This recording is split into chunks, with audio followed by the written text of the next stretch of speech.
So let's do one thing. We'll continue this IT discussion and talk with another company, Datamatics, which is the stock on our radar today. The stock movement has been relatively flat this year. In Q2, companies signed new businesses worth $29 million, which is about 50% more than Q1. Companies confident of maintaining a growth of 15% in the coming year. Rahul Kanodia, who is the VC and CEO of the company, is joining us now to discuss the business outlook and what's happening in the IT space in general as well. Mr. Kanodia, good afternoon. Thanks a lot for joining us.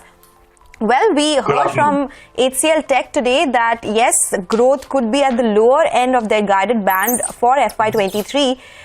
What is your take? You have guided for a 15% growth rate in the year. Does that stay? Are you also seeing some sort of headwinds here? No, we are not seeing any headwinds. As far as business is concerned, it remains robust, and I think we will stay with the 15% guidance.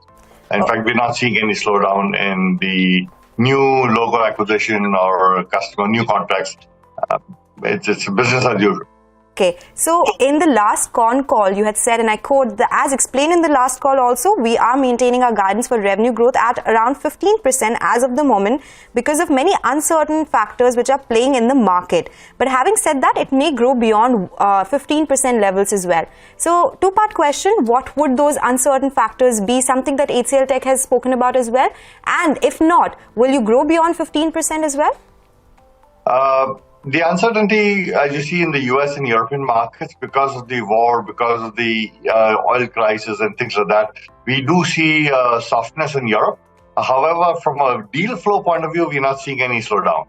In the US also, you see Twitter and Facebook and Amazon all talking about reducing headcount, cutting people.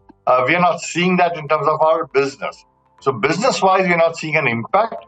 But because of the nervousness in the market, with all these large companies trying to slow down, there is some degree of uncertainty which remains, but we don't see on the ground any impact in terms of business. That is good. In fact, even in India, we don't see that impact. Okay, that is good to know. But is it impacting the negotiations around price increases at all? Because you had spoken about being in conversation with clients about that. The uncertainty, no impact on price increases. And have you been able to get your clients on board with higher prices? Yeah, in fact, most of the clients we've been able to go back and renegotiate. Most of them have given a price hike. It ranges anywhere from 4 or 5% on the lower side to even as high as 20% on some of the higher ones. But most of the clients we've been able to renegotiate prices upwards. Okay, so 5 to 6% is what you said. I beg your pardon? So on the lower end, it has been 5 to 6% hike in pricing, and the higher end has gone up to 20-25% as well. Oh, okay, 20 to 25% as well. So in that's not across the board. That's you know. Yes, of course. That depends on clients as well.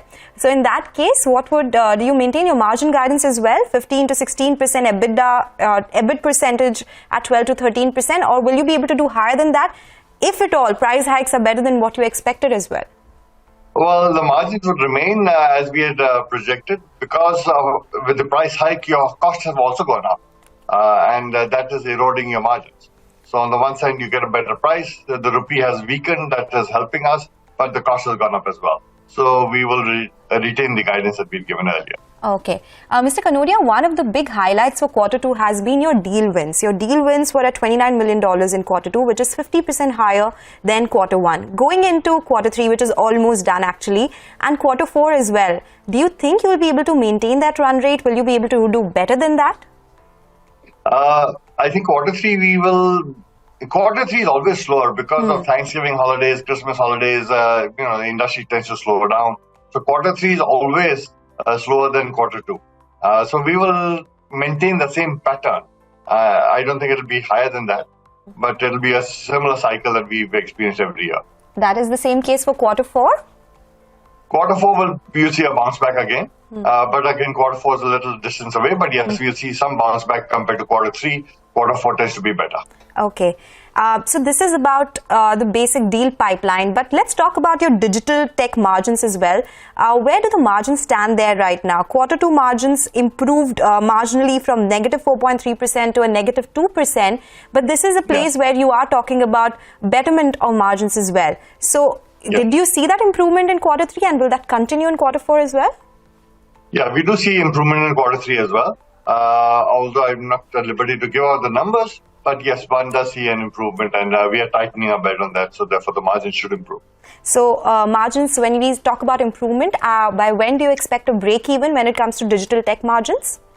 As I mentioned, we will certainly in this financial year break even. So we should, I will maintain that by March end, we should certainly be in the break even zone. Okay. All right, Mr. Kanodia, it was a pleasure speaking with you. Thank you so much for joining us and answering all those questions. So that's the word coming from Datamatics.